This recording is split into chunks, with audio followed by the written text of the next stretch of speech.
dígale que no a lo que su alma le exige. Y el alma es exigente, hermano. Usted lo sabe muy bien. Es exigente de manera impositiva algunas veces y de manera manipuladora otras veces. Pero si mira y esto, y tú te lo mereces, tú esto, y por aquí lo convence. Así dice la carne, es cierto, yo me lo merezco. Y se da su libertad. ¿Quién te va a ver? El día que juzguen los secretos. ¿Me explico, hermano? Por eso fíjese que principié diciendo el verso 7, dice: nos dio no espíritu de cobardía, sino de poder. Hermano, claro, todos quisiéramos tener el poder que tienen los 4 fantásticos, ¿verdad? Elástico algunas veces, como fuego otras veces, como piedra otras veces, pero no es ese poder, hermano. Es el poder de decirle al alma no cuando el alma exige lo que a Dios no le agrada. Ese es el poder. Luego sigue diciendo: sino participa conmigo en las aflicciones. Y la mayor aflicción, hermano, del alma es cuando se le dice no a lo que ella cree que necesita o de lo que se ha hecho dependiente. ¿Me explico? Fíjese que hay un ejemplo, yo siempre lo uso, regreso a eso porque es que ahí está encerrado un misterio, y eso lo dice Efesios, capítulo número 5. Efesios lo puso como el ejemplo que nos explica todo ese comportamiento. Pero hermano, usted sabe que los sentimientos crean dependencias. Hermano, hay gente que se convierte a Cristo y trae su alma atada porque en alguna etapa de su desarrollo algún vínculo emocional lo ató, vínculo de cualquier naturaleza. Puede ser el vínculo con el padre, el vínculo con la madre, si la abuelita lo crió, y hermano, eso genera dependencias, a tal grado que cuando no se alimenta ese vínculo, el alma literalmente siente que se hunde o siente que se va a morir. Y dice entonces: participa conmigo en las aflicciones por el evangelio, según el poder de Dios, quien nos ha salvado y nos ha llamado con un llamamiento santo, no según nuestras obras, sino según su propósito. Fíjese, hermano, que hoy en día, yo sé que usted ha oído de eso y yo quiero aprovechar para instruirle. Hoy en día, hermano, que por cierto uno de los promotores de todo ese movimiento se murió antier, creo yo, ayer o antier. Se estrelló en su jet privado, poco conocido en nuestro medio, pero fue el maestro por excelencia de los predicadores de prosperidad. Fue el promotor de la doctrina apóstata de que somos reyes, doctrina que ha sido la madre de las declaraciones, las proclamas y los decretos. Se murió. Algunos dirán: hermano, pero hay que compadecernos. Yo creo, hermano, que hay cosas donde uno no debe meter las manos, pero de que fue un apóstata, fue un apóstata. Claro que Dios lo va a juzgar, eso es asunto entre Dios y él, ¿sí? Pero su legado es apostasía. Dice, es un antillano. Dice, ¿en dónde iba yo? Con esto. Dice, sino según su propósito. Ahora, hermano, ¿cuál es el propósito de Dios para nuestra vida? Hay un movimiento, se hizo doctrina para hablar acerca de el propósito y el propósito y el propósito, y mucha gente sabe qué es lo que ha hecho: poner su propósito por encima del propósito de Dios. Y entonces dice: bueno, este es mi propósito, lo declaro y lo decreto. Le voy a decir cómo es la jerga que usan. Dice: este es mi propósito, lo visualizo, me enfoco, lo llamo a existencia, lo declaro y lo decreto. Ahora Dios tiene que hacer lo que yo visualicé, enfoqué, declaré y decreté. Él lo tiene que hacer. Este señor es el padre de muchas de esas ideas blasfemas. Pero hermano, nuestro propósito. El propósito de nuestra vida es meternos dentro del propósito de Dios para nosotros. Y no que yo trace mi propósito y meto a Dios en mi propósito. Así no funciona. Ahora, por supuesto que usted nació con un propósito. Y el diablo, a lo largo de su camino, le ha dicho que usted nació para ser un estorbo, una inutilidad, un bueno para nada. Le ha dicho, usted ha oído de todo. El diablo ha usado la boca de mucha gente, incluso a veces de padre y madre, para decir cosas. Y el alma, hermano, se ha visto afectada, se ha visto dañada por esas palabras. Pero déjeme decirle algo: si el Espíritu le da testimonio que usted es hijo de Dios, si usted recibió a Jesús en su corazón, si usted ha sido lavado con la sangre preciosa de un cordero sin mancha, hay un propósito para su vida que está en el trazo de Dios. Amén. De esto he enseñado otras veces, hoy solo se lo voy a referir para que usted tenga ahí la base. Dice su propósito. Mire Romanos capítulo 8. Hagamos un ejercicio. Romanos 8, segunda de Timoteo 1 y luego segunda de Pedro, así en el orden. Lo vamos a leer así para formarnos una mejor idea. Dice: quien nos ha llamado con un llamamiento santo, no según nuestras obras, fíjese, sino según su propósito. Amén. Romanos 8. Dice la Biblia, aquí está, a ver qué precioso. Y sabemos que para los que aman a Dios, verso 28, perdón, todas las cosas cooperan para bien. Esto es, para los que son llamados, ¿conforme a qué? A su propósito. Entonces, hermano, no todas las cosas cooperan para bien en cualquiera. ¿Me explico? Esta es una ley solo para los salvos. Yo le mencioné al principio los dos tipos de leyes, ¿no? Las generales que rigen toda la creación y las particulares, por ejemplo, las que rigieron a Israel y las que nos rigen ahora nosotros como iglesia. Bueno, esta no es una regla general.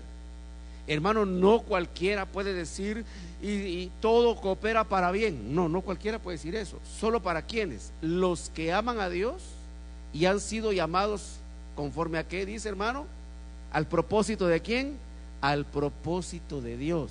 Bueno, segunda carta de Pedro. Como es culto de doctrina, hermano, yo puedo hacer esto, ¿verdad? Es decir, este juego de tiempos. Ay, Dios mío, vamos a ver si es aquí. No es la segunda, es entonces la primera. Sí, es la primera, capítulo 2 y capítulo 3. Vea el propósito de Dios. Punto número 1, verso 21, 1:21. Para este propósito habéis sido llamados. Vamos en la línea, hermano. El propósito de Dios, ¿verdad? ¿Y cuál es el propósito? Que sigamos el ejemplo que Él nos dio.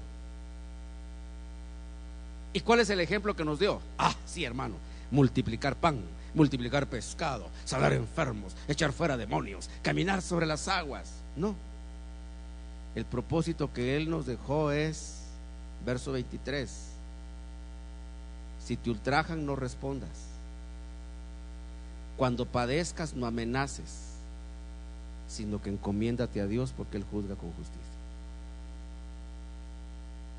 Ah, hermano, pero para eso es difícil. O no, usted me va a decir que no.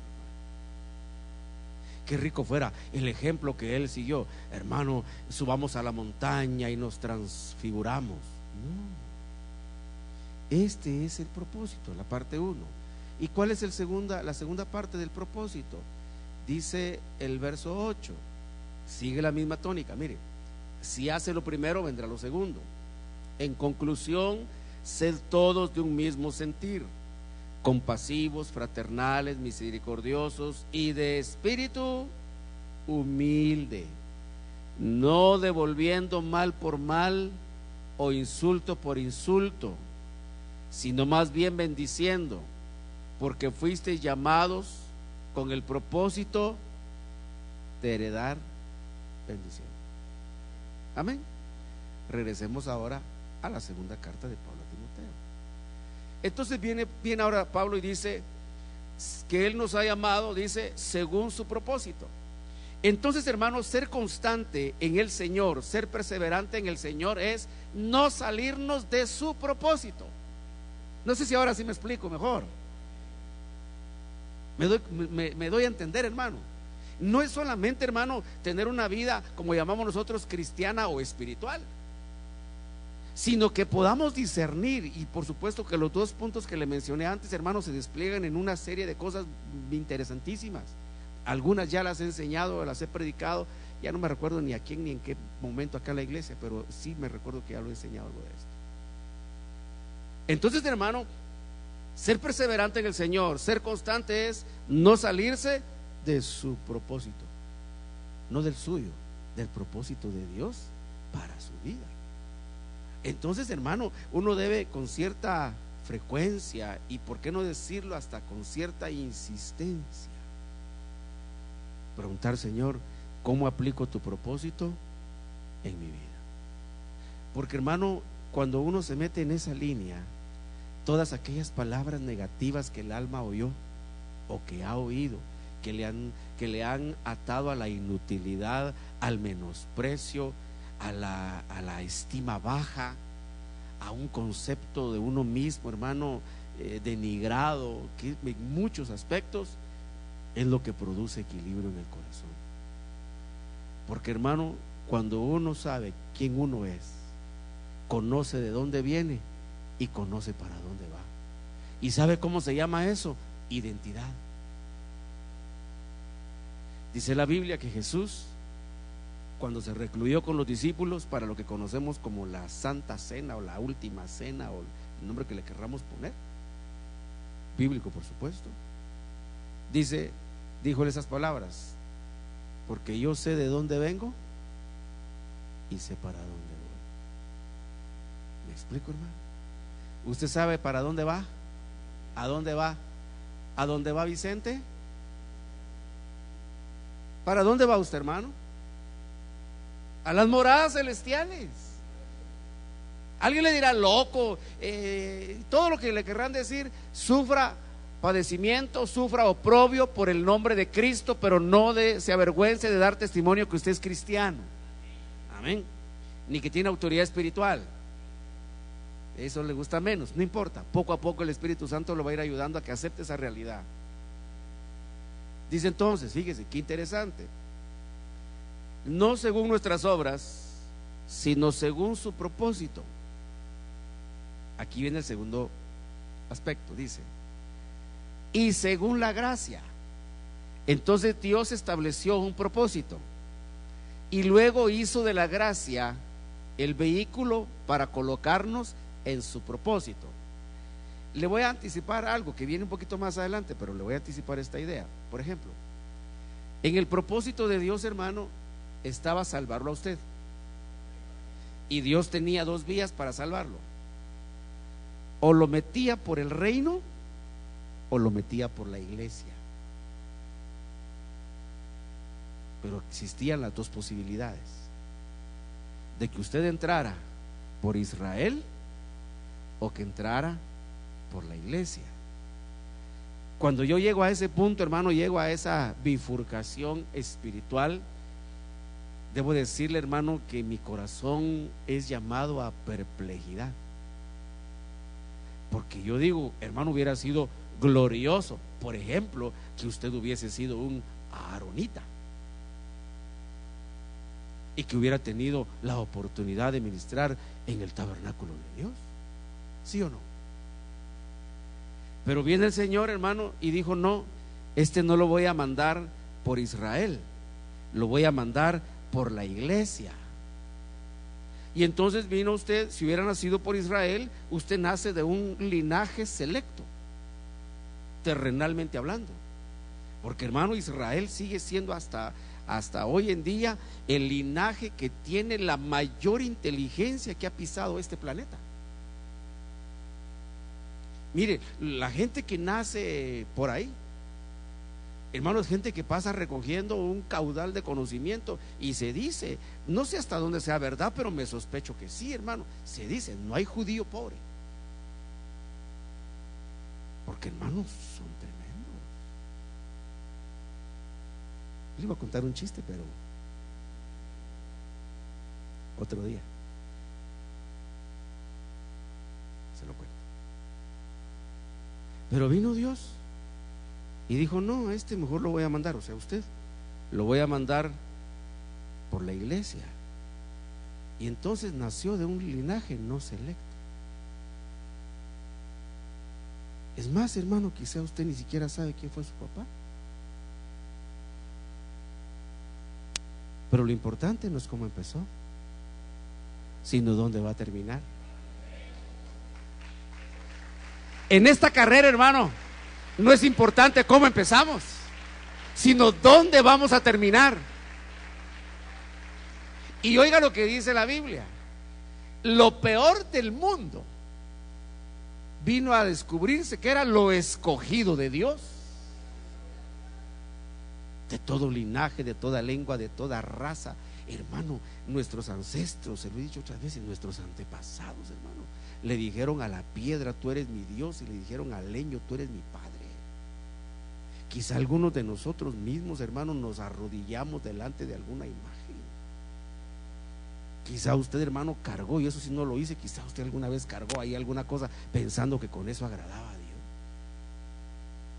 Quizá en algún lugar, hermano, usted entró caminando de rodillas. Ah, ¿verdad que sabe de qué le estoy hablando?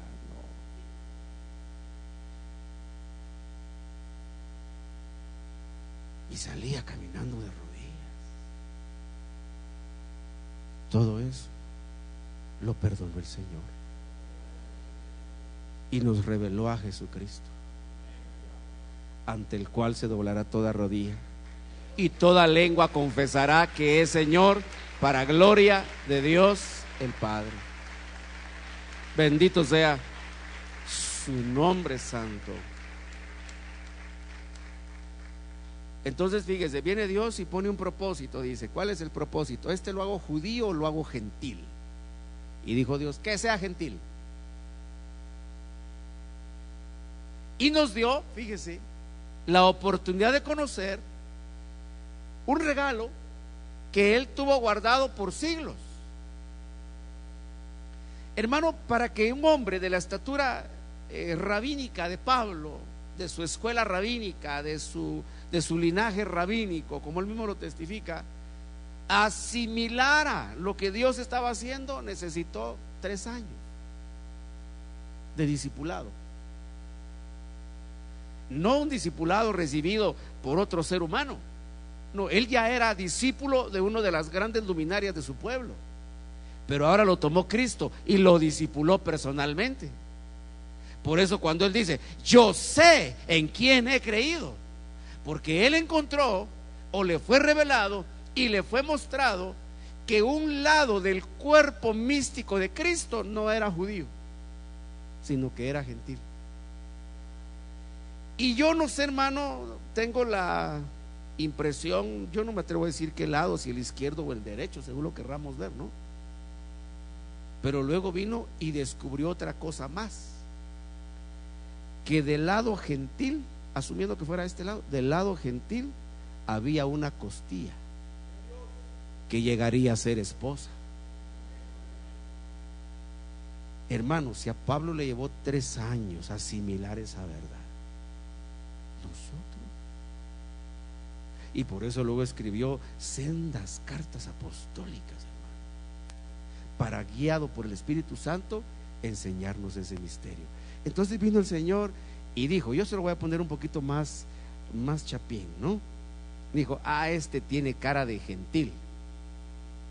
Y entró por la gentilidad.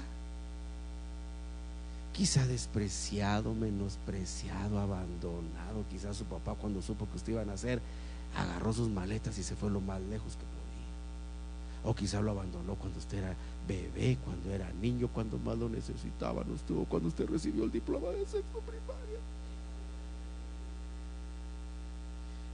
Pero eso no es lo importante. Usted tiene que saber en quién ha creído. Se le tiene que revelar que el Cristo de la gloria estableció un propósito sobre su vida que apenas se está empezando a desvelar, hermano. Por eso dice, yo sé en quién he creído, y eso lo mantiene sólido. Dice luego, entonces vino el Señor, hermano, y dijo, no, nosotros no entramos por la ley, nosotros entramos por la gracia en Cristo Jesús. Yo le pregunto, ¿la ley era de Cristo Jesús? También. Pero fíjese, pues, yo hasta me voy a poner aquí cerquita. ¿Y cuándo se hizo esa decisión para usted? Desde la eternidad. Hermano, no somos producto de la casualidad.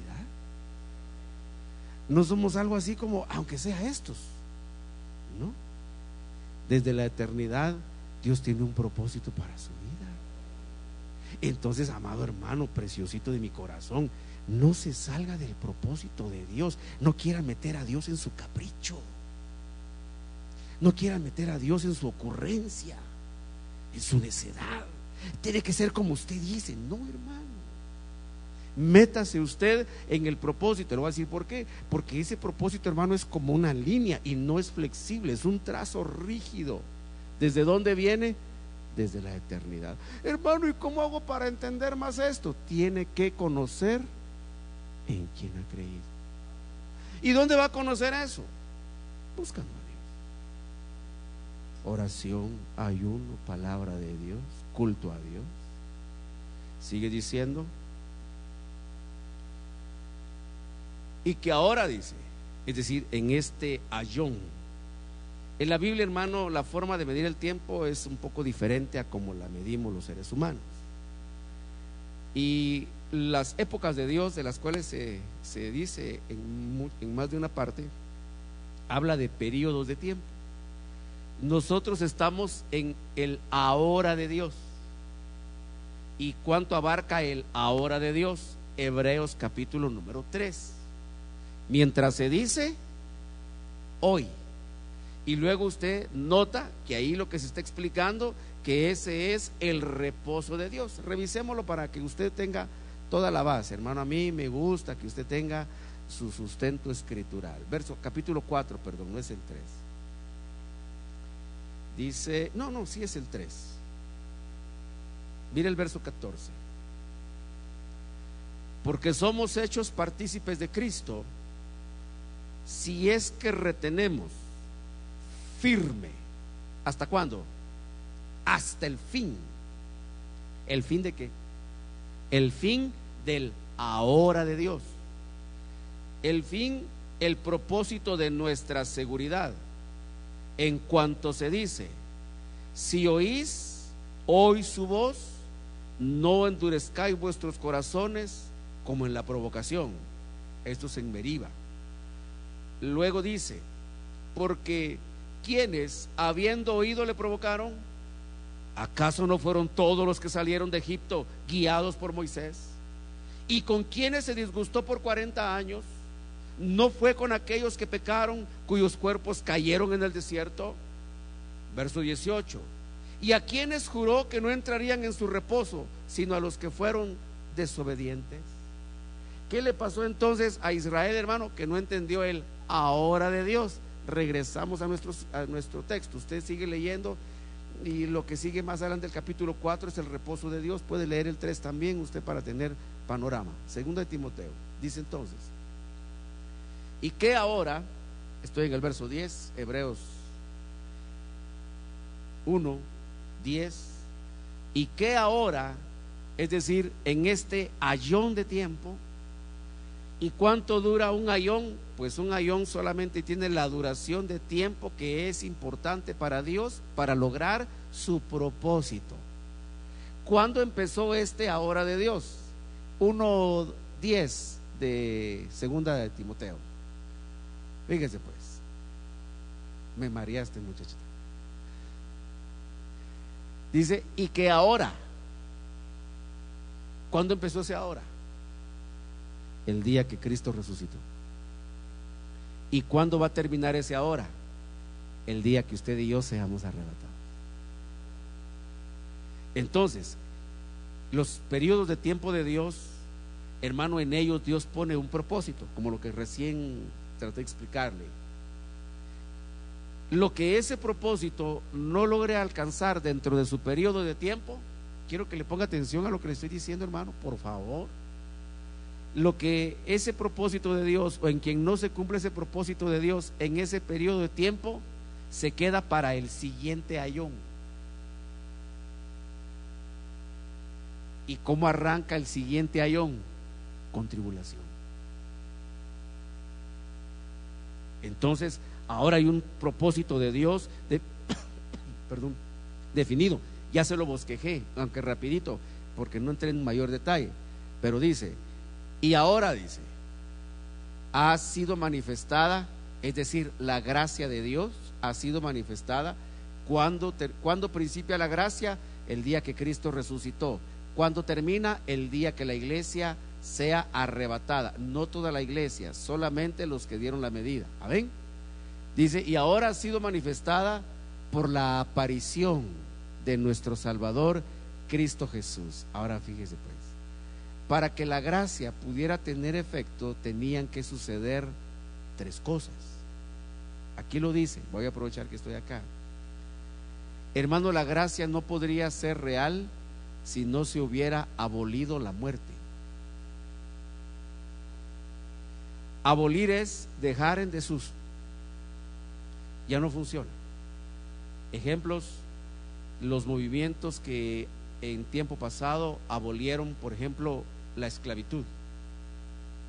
Aquí en Guatemala, hermano, es famoso el caso de cuando se abolió la esclavitud. Yo me recuerdo que eso se lo enseñaban, le insistían mucho a uno para las fiestas patrias en septiembre. ¿Se recuerda o no se acuerda? Ya no, ¿verdad? El día que se abolió la esclavitud en Guatemala.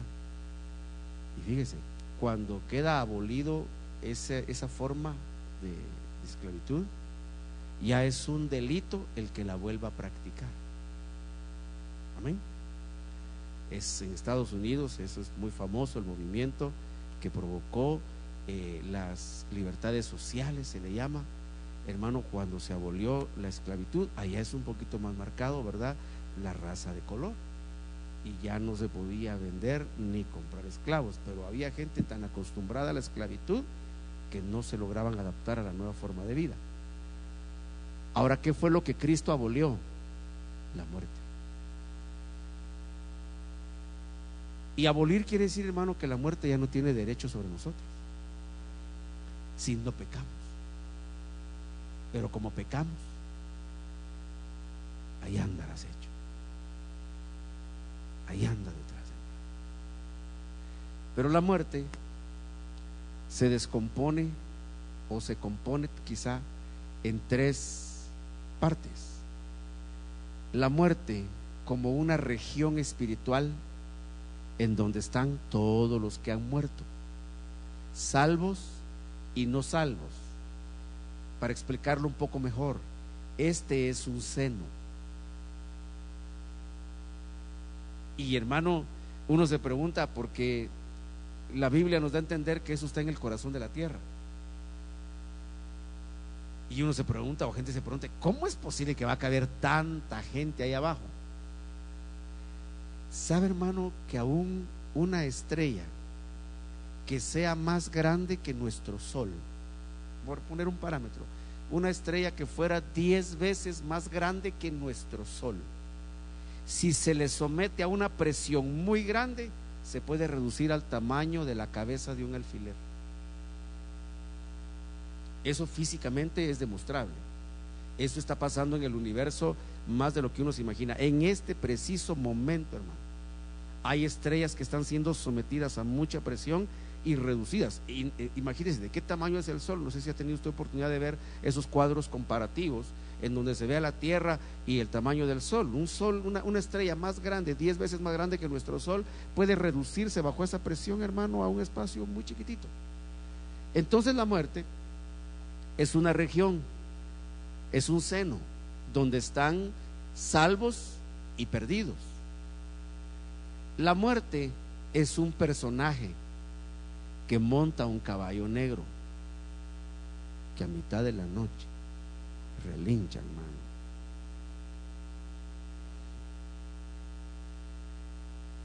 Capítulo 5, 6 de Apocalipsis. Vamos a ver, 2, 3, 4, 5. Es un personaje, es un ser, es un ángel, pues, el ángel de la muerte. Y la muerte también es un estado. La persona que fallece, que nosotros decimos murió, ese es su estado, y se desintegra su alma, su cuerpo y su espíritu. Entonces viene la Biblia y dice que Cristo, para poder activar la gracia, tenía que abolir la muerte. ¿En qué sentido? El poder de la muerte. Y de ese poder nosotros escapamos el día que abrimos nuestro corazón a Cristo Jesús. Amén.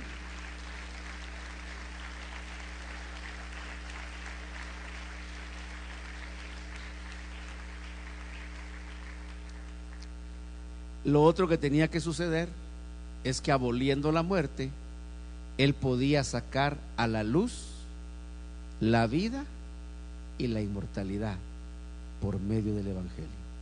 Estas son 2 etapas.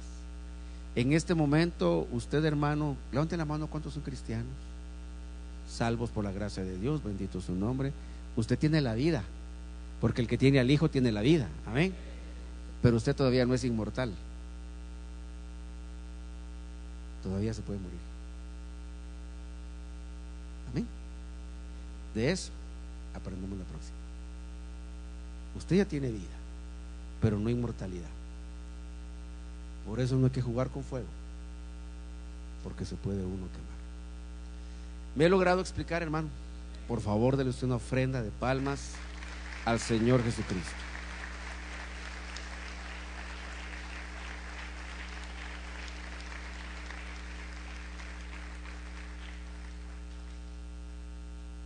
En este momento, hermano, a nosotros se nos ha revelado la vida por Jesucristo y tenemos vida eterna. Sabemos, hermano, hemos oído, no podemos comprobarlo, y yo debo ser cauteloso al decir esto por mi responsabilidad de instructor de la palabra. Hermano, ¿habrá alguien que ya sea partícipe de la inmortalidad?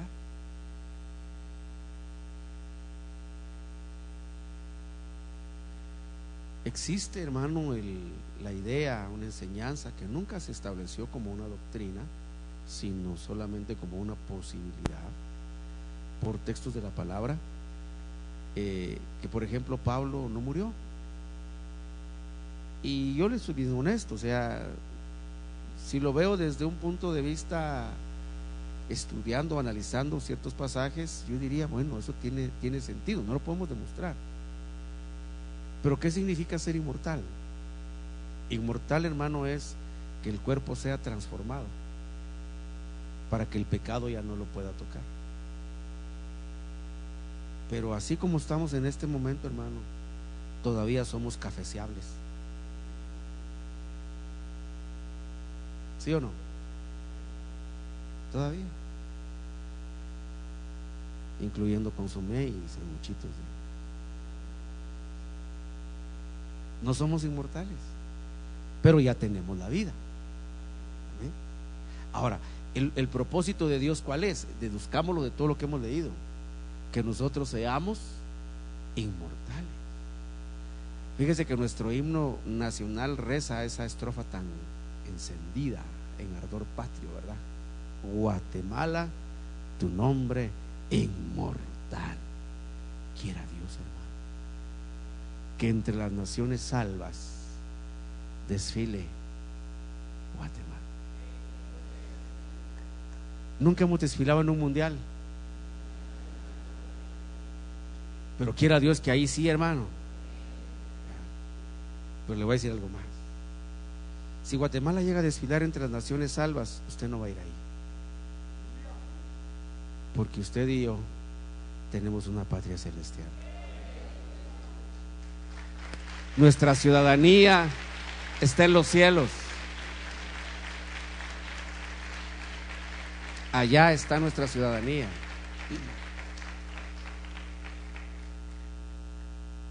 Cuando le predico a hermanos en los Estados Unidos, porque allá el componente es diverso, hay guatemaltecos, salvadoreños, mexicanos, peruanos, argentinos, ecuatorianos, y fíjese que a veces, usted sabe que yo soy mero punzonador a veces, y nos gozamos, hermano, y la alabanza y los cantos y la danza de gloria a Dios, y luego la palabra, ¿verdad? Y les digo, qué lindo nos vemos uniformados, imagínense todos ellos con su nacionalidad.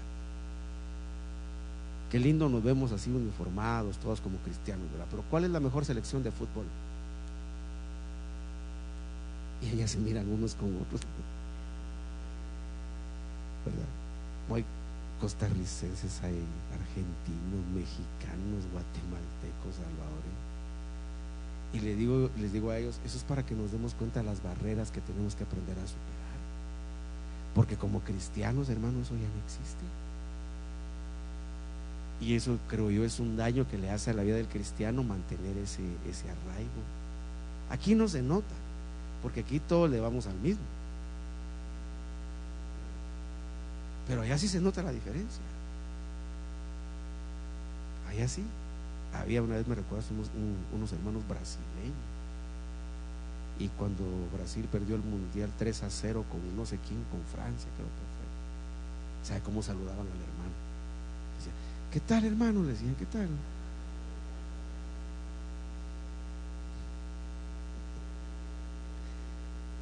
Y él solo se reía, un hermano muy lindo, un corazón muy precioso.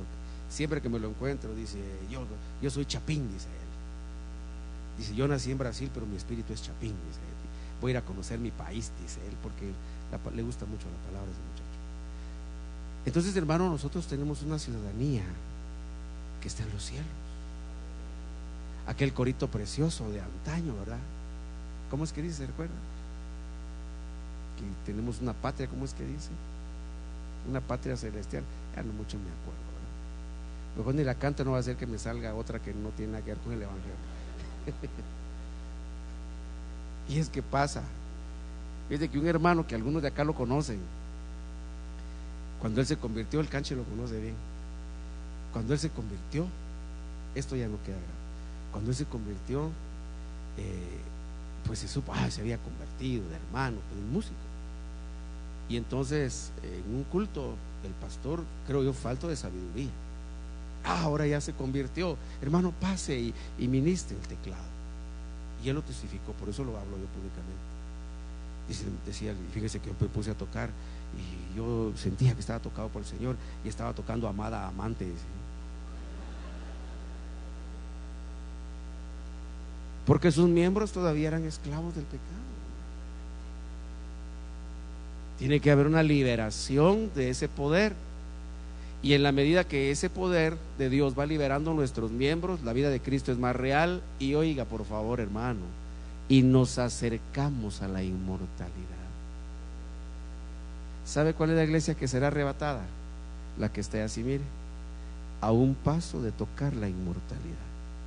Porque el último empujón se lo va el Señor. Y ya va a estar en la inmortalidad. No por obras, sino por su gracia y por su misericordia. Amén. Dele una ofrenda de palmas fuerte a Jesús.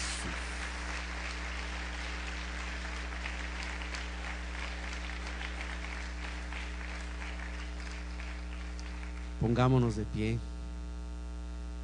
Vamos a hacer una oración.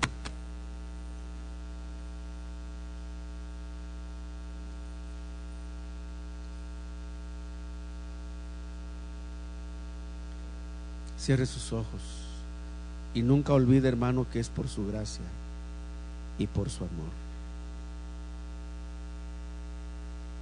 Nuestra naturaleza humana, nuestra bajeza, hermano, sigue siendo inflamable.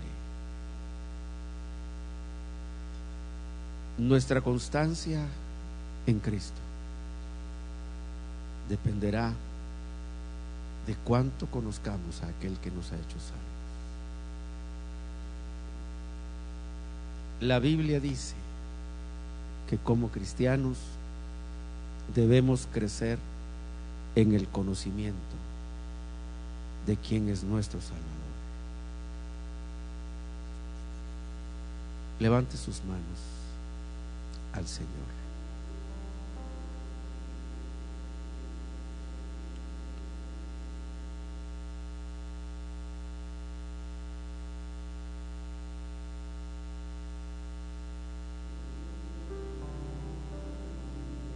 Y usted y yo necesitamos llevar en nuestro corazón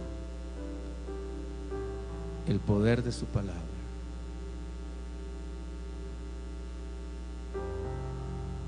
El poder de su misericordia. Fue su propósito, hermano, que usted naciera y yo en tiempo de gentiles. Dice Efesios, para que habiendo manifestado Él su gracia en nosotros, seamos la razón por la cual otras creaciones alabarán su nombre. Cuando esas naciones vean en dónde fuimos tomados y hasta dónde Él nos llevó. Hermano precioso, no es importante dónde empezaste, es importante dónde vas a concluir. Arrancaste quizá, hermano, con muchas desventajas, arrancaste quizá con muchas carencias, iniciaste quizá, hermano, con mucha escasez, quizá en el abandono. Quizá fuiste alguien que tuvo que andar tocando puertas para que te dieran cobijo y tener un lugar donde descansar.